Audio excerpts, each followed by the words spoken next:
Bonsoir et bienvenue sur Lorena TV. Ce soir, nous recevons Marie et Aurélie qui vont nous parler donc de l'école d'Avanches qui est en danger de fermeture. Bonsoir. Bonsoir. Qu'est-ce que vous pouvez nous présenter un petit peu donc le cas de votre école à Avanges? Alors, Avanges est une classe unique, donc on réunit les 5 classes élémentaires, donc du CP au CM2. À l'heure actuelle, il y a 19 élèves dans l'école.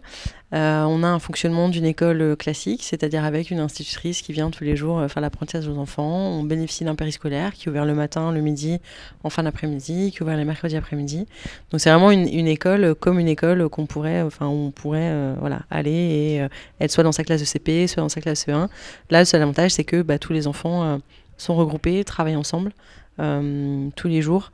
Apprennent énormément de choses, que ce soit au niveau scolaire, mais aussi au niveau social, puisque on va avoir des plus grands qui vont pouvoir aider des plus petits, les aider dans l'apprentissage, les aider dans toute chose.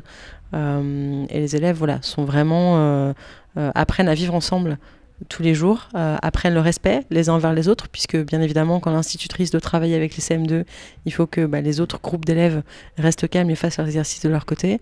Donc c'est vraiment un fonctionnement à part, la classe unique, mais un fonctionnement vraiment, une école qui fonctionne très très bien.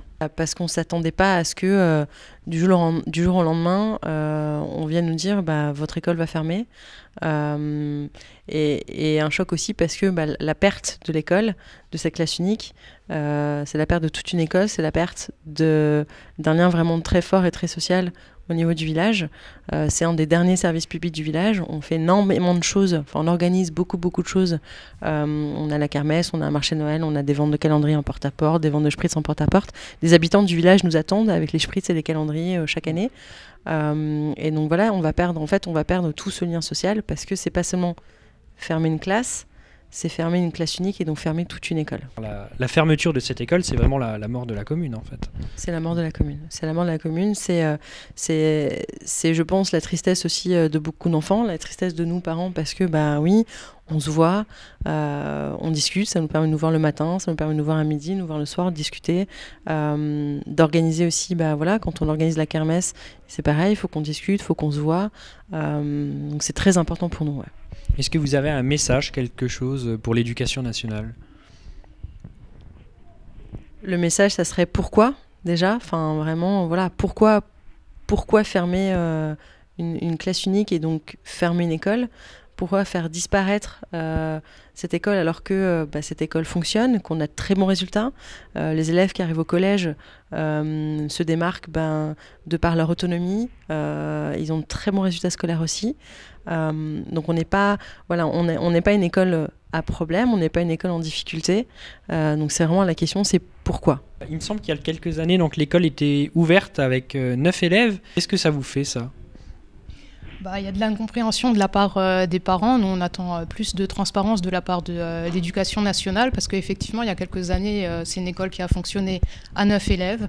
Donc, on a remonté le nombre d'élèves. On a atteint 19 élèves. On a monté un service de périscolaire qui fonctionne 5 jours sur 7, de 7h15 à 18h30, qui propose des activités attrayantes pour les enfants, des sorties culturelles. On a un voyage annuel qui est organisé.